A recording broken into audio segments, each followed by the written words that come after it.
तीन दिन पर पुणी बढ़ निष्कट परवर्ती प्रसंग खरा आहुरी कलबल कर तीन दिन पर तापमात्रा बढ़ा आकलन कर 2 ରୁ 3 डिग्री तापमात्रा बढ़ी पारे। आज दिन 2टा सुधा सबुठ उत्तप्त सहर झारसुगुड़ा जिला पलटि से सूचना रही। आज झारसुगुड़ा 39 डिग्री तापमात्रा रेकर्ड कर भारतर माने सबुठ अधिक जो तापमात्रा सहर रही भितर 6 नंबर स्थान में झारसुगुड़ा रही। आभ्यंतरण ओडिशा रे स्वाभाविक 3 ରୁ 5 डिग्री और उपकूल ओडिशा रे 2 ରୁ 3 डिग्री सेल्सियस तापमात्रा रही। 3 दिन जाए पागरे किंतु परिवर्तन नाही बोली पाणीपाग विज्ञानी संजीव द्विवेदी सूचना दी।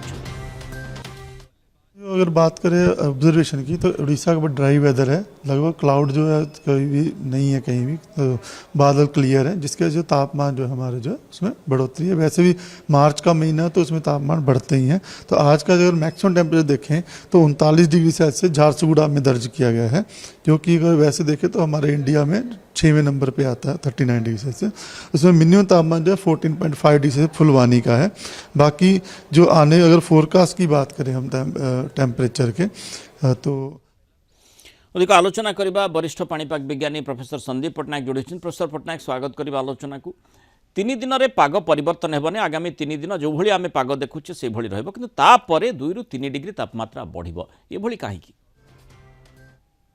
वर्तमान टिके हमर जो ताती कंडीशन चली थिला 1 तारीख रु मतलब लागुचे काली ठू तार तापमात्रा कमिबो। टिके राति रे भी आपण देखिबे पर्टिकुलरली हमर जो 6-7 समय सीमा रहुची टिके ठंडा भी लागिबो, कारण पश्चिमा झड़र प्रभाव रहिबो। वर्तमान ठंडा वायुर प्रभाव होबो केंद्रीय भारत रे, उत्तर भारत रे, ओडिशा भी ता द्वारा प्रभावित होबो।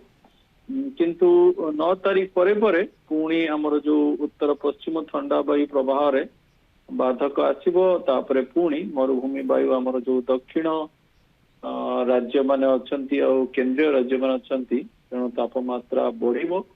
आ सेटा 9 तारीख रु मते लागुची जो समय सीमा 14 तारीख 15 तारीख पर्यंत रहिबो।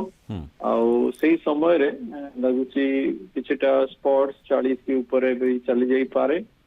तापरे पुणी 15 परे परे किछटा बादल सृष्टि करिवार भी परिवेश रहुची। तेणु ऑफ एंड ऑन रहिबो, केतेबेले बढ़िबो केतेबेले कमिबो। ओवरऑल किंतु आपण सुखिला पाग ही रहिबो। 15 तारीख परे लागुची किछटा कि 14 तारीख परे परे लागुची किछटा थंडरस्टॉर्म एक्टिविटीज रही पारे।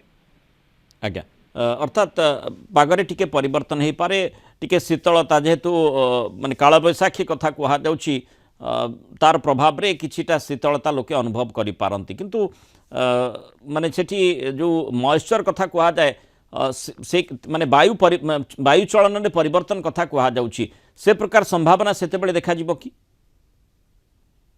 यदि आपण टिके एटा को बाइसेट करिवे। वर्तमान हम 5 रे अछु, 6 रु नै चलंतो 9 तारीख दिन हमर पश्चिमा झड़र प्रभावटा रहिबो। सेटा टिके ठंडा वायु नै के आसीबो, तेणु पाकिस्तान, उत्तर भारत, केंद्रीय भारत, इवेन पूर्व भारत ता द्वारा प्रभावित हम। टिके ठंडा वायुर प्रभाव रहिबो, तापमात्रा कमी जिवो। राति तापमात्रा टा टिके मत लागुची बेसी कमी जिवो, 2 ରୁ 3 डिग्री कमी जिवो। टिके ठंडा अनुभूत हबो, मत लागुची 6 ରୁ नै के 8। तापरे 9 तारीख परे परे जो हमर वायुर जो चलन होउथिला उत्तर पश्चिम ठंडा वायु सी अवरोधक हो जिवो। मरुभूमि वायु आसीबा आरंभ करिवो 9 तारीख परे परे। तेणु महाराष्ट्र, आंध्र प्रदेश, तेलंगाना, ओडिशा, छत्तीसगढ़ ये अंचल पुणी उत्तप्त हवा को लगे। आमर जो दक्षिण ओडिशा जो जिला माने अछंती पार्श्ववर्ती छत्तीसगढ़, पार्श्ववर्ती आंध्र, मते लागुची से माने टिके बेसी उत्तप्त कंडीशन रहिबे। ओवरऑल ओडिशा उत्तप्त रहिबो, किंतु पुणी गोटे भल सूचना रहउची जे 14 परे परे मते लागुची किछिटा काल बैशाखी आपण जो कहउतले एक्टिविटी स्टार्ट हेई पारे। किंतु देखिबा सेते बेले लागुची 15 परे परे टिके बादल कंडीशन सृष्टि हेई पारे। केते सृष्टि होबो अपेक्षा करिबा। ओवरऑल आपण गोटे ताती रे अछंती, किंतु गोटे नियंत्रणाधीन ताती रे रहिबे।